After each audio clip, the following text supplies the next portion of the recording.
여러분 안녕하세요. 반갑습니다. 오늘도 우리 가운데 흐르는 잔잔한 하나님의 말씀의 은혜 가운데 나오는 귀하고 복된 예배가 되기를 바랍니다. 함께 찬양하겠습니다.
오늘 우리가 함께 나눌 말씀은 이사야서 8장 1절부터 8절입니다. 우리 그런데 말씀은요, 우리 8장 전체를 같이 영상을 보면서 읽어보도록 하겠습니다. 여호와께서 내게 이르시되 너는 큰 서판을 가지고 그 위에 투명 문자로 마엘살랄 하스바스라스라.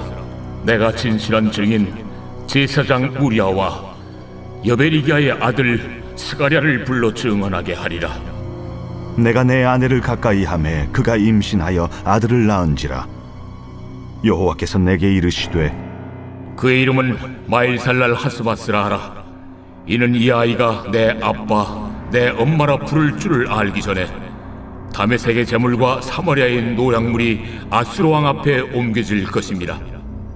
여호와께서 다시 내게 말씀하여 이르시되 이 백성이 천천히 흐르는 실로암 물을 버리고 르신과 르말리아의 아들을 기뻐하느니라. 그러므로 주 내가 흉흉하고 창이란 큰 하수 곧 아수르 왕과 그의 모든 위력으로 그들을 뒤덮을 것이라. 그 모든 골짜기에 차고 모든 언덕에 넘쳐 흘러 유다에 들어와서 가득하여 목에까지 미치리라. 임마누엘이여, 그가 펴는 날개가 내 땅에 가득하리라. 너희 민족들아 함성을 질러보아라. 그러나 끝내 패망하리라. 너희 먼 나라 백성들아 들을지니라. 너희 허리를 동이라. 그러나 끝내 패망하리라. 너희 허리에 띠를 띠라. 그러나 끝내 패망하리라. 너희는 함께 계획하라. 그러나 끝내 이루지 못하리라. 말을 해보아라. 끝내 시행되지 못하리라. 이는 하나님이 우리와 함께 계심이니라. 여호와께서 강한 손으로 내게 알려주시며 이 백성의 길로 가지 말 것을 내게 깨우쳐 이르시되 이 백성이 반역자가 있다고 말하여도 너희는 그 모든 말을 따라 반역자가 있다고 하지 말며 그들이 두려워하는 것을 너희는 두려워하지 말며 놀라지 말고 만군의 여호와 그를 너희가 거룩하다 하고 그를 너희가 두려워하며 무서워할 자로 삼으라. 그가 성소가 되시리라. 그러나 이스라엘의 두 집에는 걸림돌과 걸려 넘어지는 반석이 되실 것이며 예루살렘 주민에게는 함정과 올무가 되시리니 많은 사람들이 그로 말미암아 걸려 넘어질 것이며 부러질 것이며 덫에 걸려 잡힐 것이니라. 너는 증거의 말씀을 싸매며 율법을 내 제자들 가운데서 봉함하라. 이제 야곱의 집에 대하여 얼굴을 가리시는 여호와를 나는 기다리며 그를 바라보리라. 보라, 나와 민 여호와께서 내게 주신 자녀들이 이스라엘 중에 징조와 예표가 되었나니 이는 시온산에 계신 만군의 여호와께로 말미암은 것이니라. 어떤 사람이 너희에게 말하기를 주절거리며 속살거리는 신접한 자와 마술사에게 물으라 하거든 백성이 자기 하나님께 구할 것이 아니냐, 산자를 위하여 죽은 자에게 구하겠느냐 하라. 마땅히 율법과 증거의 말씀을 따를지니 그들이 말하는 바가 이 말씀에 맞지 아니하면 그들이 정녕 아침빛을 보지 못하고 이 땅으로 헤매며 곤고하며 굶주릴 것이라.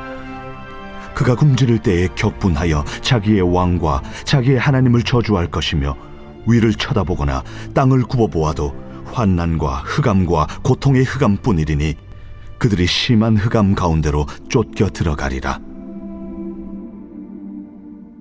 오늘의 말씀은 7장의 내용과 이어집니다. 그래서 잠시 7장을 되짚어보는 것이 좋을 듯 합니다.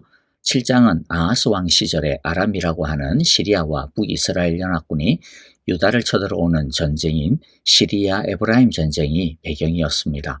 유다로서는 감당이 안 되는 이 전쟁에서 괴멸적인 피해를 속수무책으로 당하고 있었습니다. 그런데 우리가 생각해 봐야 할 것이 있는데요. 그것은 이 시리아와 에브라임 전쟁이 왜 일어났느냐 하는 것이죠. 이 전쟁은 단순히 국제정세의 역학관계의 변화로 인해서 일어난 사변이 아니라고 성경은 말씀합니다. 역대하 28장 5절에 보면 주 하나님께서 아하스를 유다를 시리아 왕의 손에 북이스라엘 왕의 손에 넘기셨다라고 합니다. 왜 하나님이 그렇게 하셨습니까? 역대하 28장 3절과 4절에 보니까 그들이 유다가 아하스가 온갖 이방신에게 제사를 드리고 심지어는 아들을 불태워 제물로 바치는 것과 같은 끔찍한 짓들을 저지르고 있었기 때문입니다. 또 6절에 보니까 아하스와 유다가 주 하나님을 버렸기 때문이라고 결론적으로 말하고 있습니다. 그래서 하나님이 유다 왕 아하스와 유다를 시리아와 북이스라엘의 손에 넘겨주셨다라고. 그래서 이 전쟁은 다른 것이 아니라 하나님의 징계요, 하나님의 심판이라는 것입니다. 그런데 이렇게 하나님께서 남유다를 징계하시고 심판하시는데도 불구하고 그것을 위해서 이 전쟁이 일어나고 허락하셨음에도 불구하고 하나님은 그 사이에 또 마음이 약해지셨어요. 그래서 아하스 왕에게 그래도 너가 지금이라도 나를 의지하면, 나를 붙들면, 나를 믿으면 이 어려움을 끝내주게 하겠다라고 말씀하셨습니다. 하지만 아하스는 하나님을 의지하기보다는 아시리아를 의지하겠다라고 그렇게 아예 그냥 대놓고 말합니다. 이것을 보면 아하스가 하나님의 심판을 받아도 마땅하다. 그가 얼마나 하나님을 거역하고 있는지, 그가 얼마나 하나님을 멀리 떠나 있는지 그것을 우리에게 보여주고 있는 거죠. 그런데 하나님은요, 이렇게 끝끝내 돌이키지 아니하는 아하스와 유다에게 그럼에도 불구하고 다시 은혜를 주권적으로 베푸시는 것을 보게 됩니다. 그래서 이사야서 17장 13절에 뭐라고 말씀합니까? 이사야를 통해서 다윗 왕실은 들으십시오. 다윗 왕실은 백성의 인내를 시험하는 것만으로도 부족하여 이제 하나님의 인내까지 시험해야 되겠습니까? 자, 이것은 절대로 하나님을 의지하지 않겠다라고 고집을 피우고 있는 아하스와 유다에게 야, 도대체 언제까지 그렇게 고집을 피울래? 언제까지 그렇게 말을 안 들을래? 도대체 언제까지 하나님에게 대들고 하나님의 마음을 아프게 하고 불순종할래? 나를 갖다가 그렇게 힘들게 할래? 라고 하는 뜻입니다. 그러면서 14절에서 뭐라고 말씀하셨습니까? 그러므로 주님께서 친히 다윗 왕조에 한 징조를 주실 것입니다. 주님께서 친히 무슨 말이에요? 너가 안 돌아오지만은 너가 지금 말 지지리도 아직도 안 듣고 있지만은 그럼에도 불구하고 내가 한 번 더 봐줄게. 내가 친히 한 번 더 은혜를 줄게 라고 하는 뜻입니다. 그러면서 하나님은 임마누엘이라고 하는 내가 너와 영원히 너희와 함께 하겠다라고 하는 은혜의 약속을 주신 거죠. 오늘 8장은 계속해서 하나님이 유다에게 주시는 이러한 임마누엘의 약속, 그 은혜의 약속, 그것은 아직도 기회가 남아있다. 그러니까 다시 돌아오라라고 하는 이 약속의 말씀을 계속해서 이어서 주시는 내용입니다. 먼저 하나님은 앞으로 곧 닥치게 될 두 가지 일에 대해서 알려주시는데요. 하나는 시리아와 북이스라엘의 멸망에 대한 예언이고 다른 하나는 아시리아가 남유다를 칠 것에 대한 예언입니다. 오늘은 이렇게 8절까지 이 두 가지 내용을 중심으로 우리가 말씀의 은혜를 나누어 보도록 하겠습니다. 첫째 1절부터 4절에 보면요. 시리아와 북이스라엘의 패망에 대한 예언의 말씀을 주십니다. 1절에 보니 하나님은 이사야 선지자에게 큰 서판에다가 마헬 살랄 하스바스라고 적으라고 하십니다. 마헬 살랄 하스바스라고 하는 뜻은 곧 노략을 당할 것이다 라고 하는 뜻입니다. 하나님은 모든 사람들이 하나님의 이 메시지를, 이 말씀을 다 볼 수 있도록, 다 읽고 이해하고 알 수 있도록 이렇게 크게 적으라고 하신 겁니다. 또 3절에 보면 하나님은 이사야 선지자의 아들의 이름을 이 마헬 살랄 하스바스라고 짓게 합니다. 왜 이렇게 아들의 이름을 이렇게까지 짓게 하십니까? 그 이유를 4절에 말씀하고 있습니다. 4절 보면 이 아이가 아빠, 엄마라고 부를 줄 알기 전에 아시리아 왕이 다마스쿠스에서 빼앗은 재물과 사마리아에서 빼앗은 전리품을 가져갈 것이다. 무슨 말이에요? 하나님은 시리아와 북이스라엘의 이러한 남유다의 침공, 이러한 시도가 성공하지 못하도록 한 번 더 유다를 지켜주겠다, 기회를 주시겠다라고 하는 것이죠. 이 전쟁의 의도가 무엇이었습니까? 유다를 향한 하나님의 징계였어요. 그러니까 유다가 끝까지 회개하지 않고 하나님께로 돌아오지 않으면 이 전쟁을 통해서 어떻게 됩니까? 유다가 망하든지 아니면 거의 망하기 일부 직전까지 가든지 이런 것들이 자연스러운 수순이었을 겁니다. 그런데 하나님은 다시 은혜를 더 주시겠다라고 하는 거죠. 아직 유다가 정신을 차린 것은 아니지만은 정신을 차리기는커녕 오히려 더 하나님을 떠나겠다라고 그냥 지금 발광을 하고 있는 그런 상태지만은 그리고 하나님을 절대로 의지하지 않을 거야 이러면서 고집을 피우고 난리 버거지를 피우고 있지만은 그러나 하나님은 유다를 향한 심판을 한 번 더 거두시겠다. 한 번 더 은혜를 주시겠다라고 하는 것입니다. 하나님이 왜 이렇게까지 하십니까? 왜냐하면 하나님의 소원은요. 하나님의 자녀들이 정신을 차리고 제대로 하나님을 믿는 것이기 때문입니다. 제대로 하나님을 신뢰하고 의지하고 하나님을 사랑하고 따르는 것이 하나님의 소원이기 때문에 차마 내치지 못하고 계시는 거죠. 우리는 이 하나님의 한이 없는 자비와 긍휼하심 때문에 살아가고 있는 겁니다. 그것을 알아야 됩니다. 우리도 지금 유다처럼 얼마나 하나님에게서 떠나서 마음대로 사는 때가 얼마나 많습니까? 고집을 피우고 우리 생각과 기분에 따라 살고 눈에 좋아 보이는 것을 따라 살고 하고 싶은 것을 따라 살아갈 때가 참 많지 않습니까? 하나님이 말씀하시는데도 불구하고 그리고 또 그 말씀이 뭔지 뻔히 듣고 있음에도 불구하고 어떤 때는 그 말씀이 자기 마음을 때려요. 그래서 마음이 불편해요. 마음에 뭔가 좀 양심이 막 울려요. 그런데도 불구하고 그런 것이 있는데도 불구하고 근데 말씀을 따르기보다는 그래도 그냥 나 하고 싶은 대로 살 거야. 그래서 욕심을 따라서 살고 그냥 세상의 흐름을 따라 살아갈 때가 그냥 그렇게 계속 흘러가고 있는 때가 얼마나 자주 있습니까?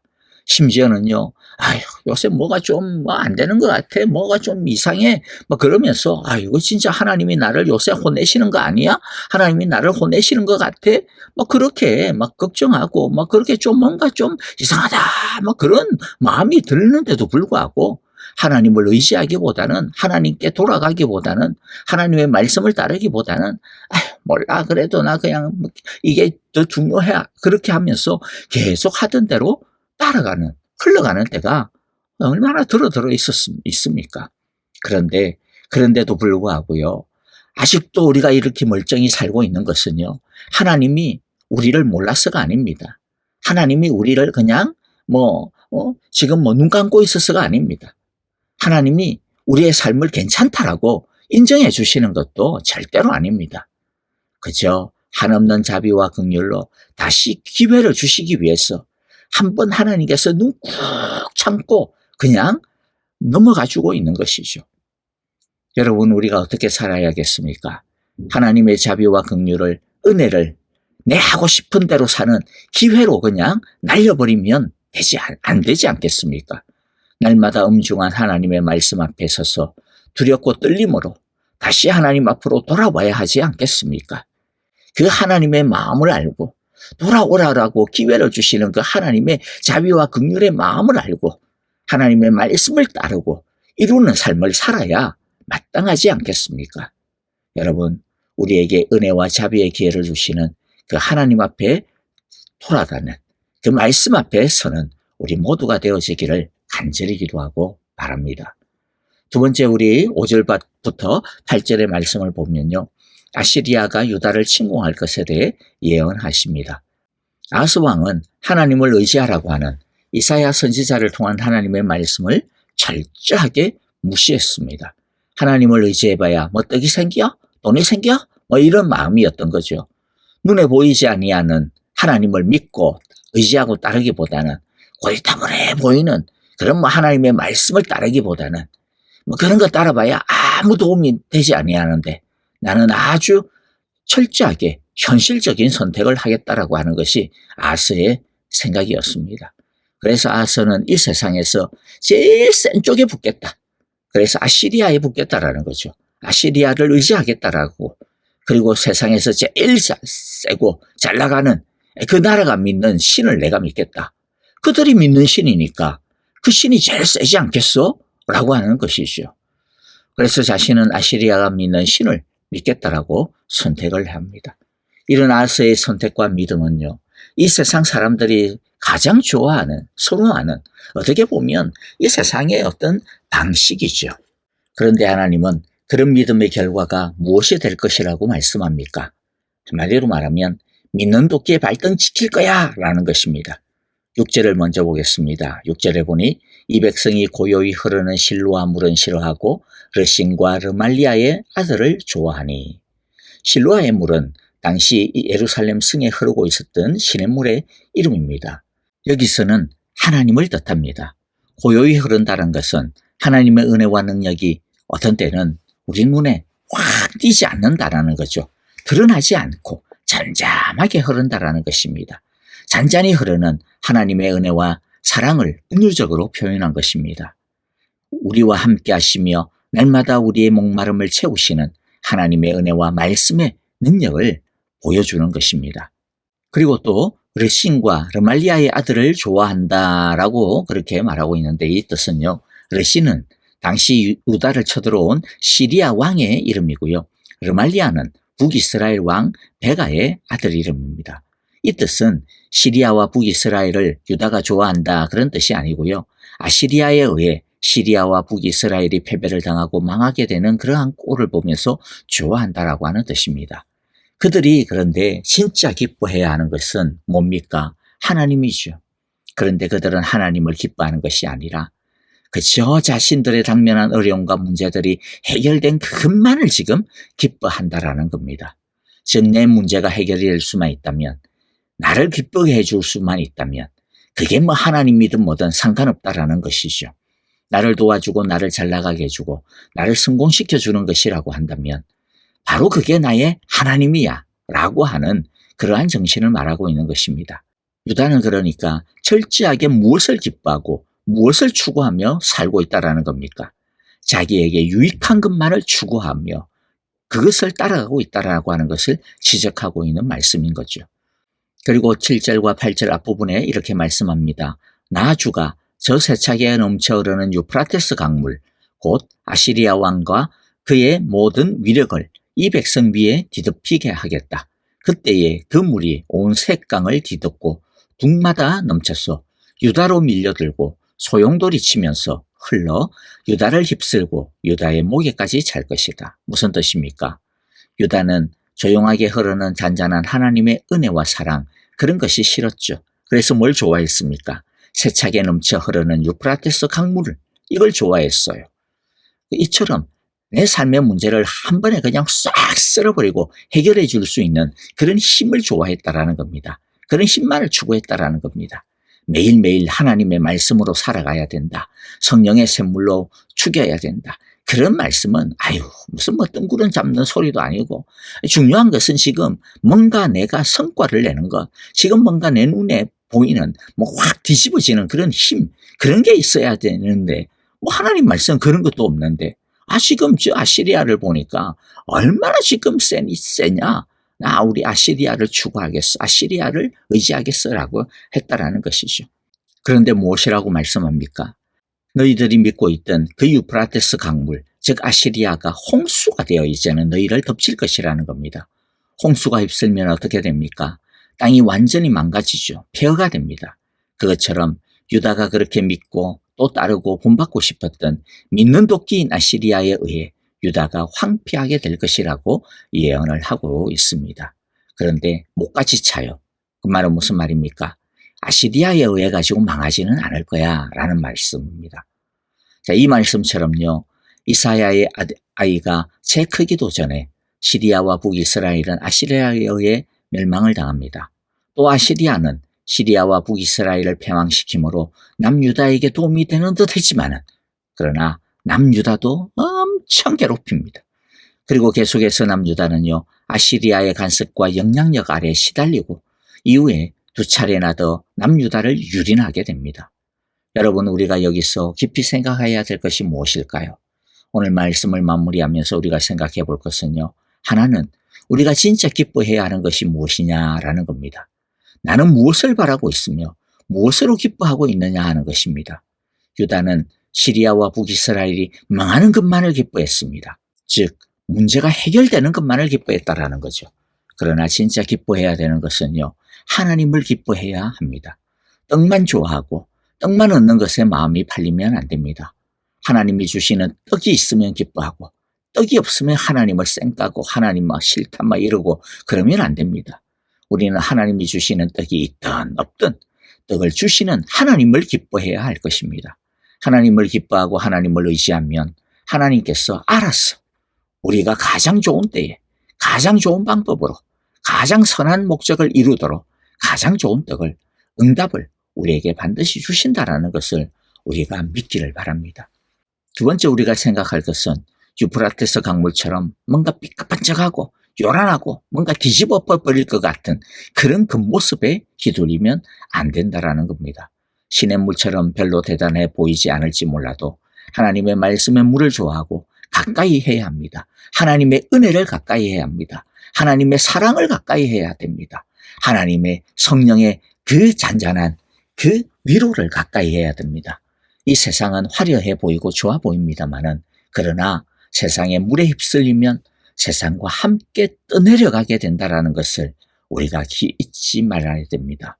아무쪼록 우리 모두 잔잔한 하나님의 은혜와 사랑, 잔잔한 말씀의 위로와 지혜, 잔잔한 성령의 인도하심과 감동하심, 아무 힘이 없어 보여도 겨자씨처럼 작아 보여도 근데 여러분 그 겨자씨가 결국에는 넉넉한 잎과 가지를 이룬다라고 하는 것을 우리가 꼭 기억할 수 있기를 바랍니다. 아멘. 자, 오늘 우리에게 주신 귀한 말씀들 마음 가운데 새기면서요. 우리 함께 주신 말씀 따라 회개할 것 회개하며 또 헌신하고 결단할 것 헌신하고 결단하는 기도 드리기를 바랍니다. 우리 교회와 성도님들을 위하여서 같이 기도합니다. 특별히 주님의 잔잔한 은혜를 기다리는 우리 성도님들을 위하여 중보하며 또 우리 아프신 분들을 위하여 중보합시다. 우리 선교지 선교사님들을 위하여서 함께 기도하고요. 그리고 또 대선이 있죠. 미국에는 우리 대통령 선거도 있고요. 또 온 세계가 가운데 아직도 온갖 전쟁의 소용돌이, 우크라이나 전쟁, 또 이스라엘의 전쟁, 모든 것 가운데 하나님의 은혜와 사랑이 덮어주소서 우리 함께 기도하기를 원합니다. 같이 함께 찬양하며 기도하겠습니다.